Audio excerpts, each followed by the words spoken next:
Today's topic is the Valorant Breach Guide and Tips and Tricks. Watch the full video to know everything, and if you haven't subscribed to our channel yet, please subscribe and hit the bell icon. With the various agents and weapons at play, you've got a lot to master if you really want to win more games. The first decision you really need to take though is which agent to play.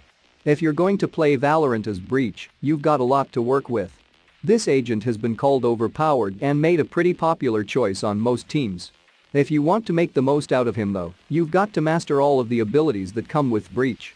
The balance of power in Valorant often depends on walls and barriers. Spacing out other players to control areas of the map is really important. This isn't a problem for Breach, as the name would imply. This is a character that is great at pushing through enemy defenses to break through a lockdown. This makes a Breach player a great choice for a team that is otherwise lacking in those push agents.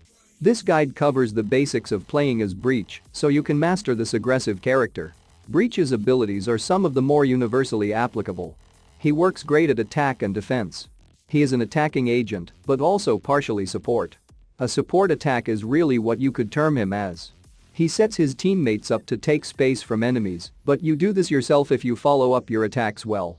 The abilities help with this by allowing you to get through walls to space held by enemies, disrupting it to blow in. Breach does need a good grasp of the map you're playing on, so bear this in mind. Aftershock is Breach's first ability. This fires an explosion through a wall that is slow activating and clears space on the other side. These are some tips and tricks for using this fairly simple ability well. This ability works best in tight spots.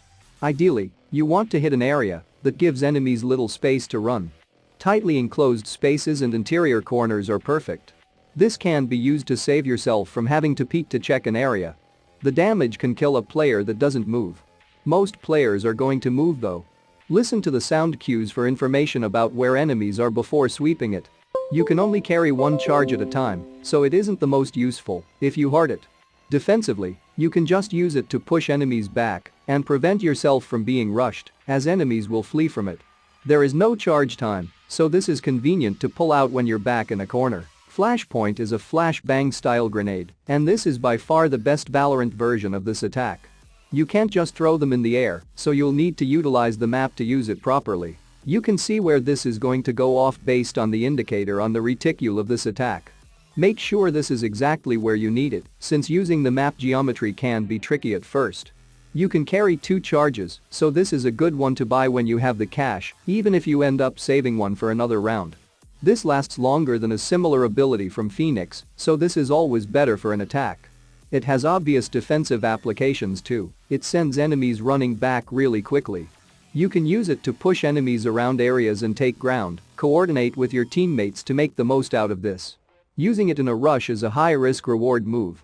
It has a longer cast time than is ideal, but works really well once, or if, you get it fired off. Faultline is an ability you get every round. You fire a field through walls and cover that shocks enemies. It also slows them down and disrupts their screen. This is really effective. So effective that it sometimes renders Aftershock irrelevant. These are some tips on when to use it. On the mini-map, you can see how far it'll go based on how long you charge it. All players are affected by it. It has a longer charge time and audio cues that can really give you away. This means it is a bit difficult to use if you're not well hidden, or if your enemies are particularly aware. However, good placement can fix this. Using it early is great for getting more use out of this one of Breach's abilities. When to use this is pretty much wherever is a good place to do so. The only real concern you have is actually firing it off properly. You can use it really well to force players out of a long stretch. Time this with your team and you can take a lot of new ground.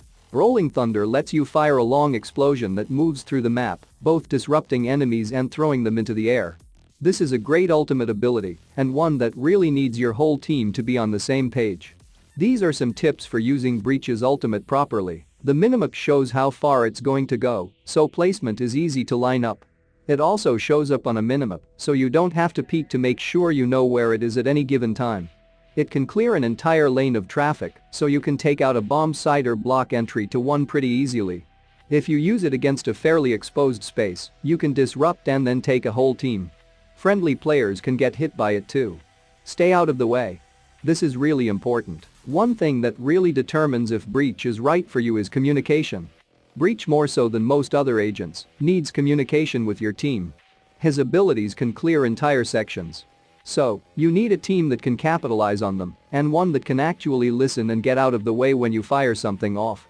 Otherwise, perfect timing isn't going to help you much with Breach. Our other Valorant guides can help you get the most out of the game's core mechanics, no matter which agent you play. Subscribe to our channel for more updates. Don't miss any updates as we do all the research and updating for you. Give us a thumbs up if you enjoyed this video. If you found this video useful, please subscribe to stay up to date on new settings, new players, and new guides.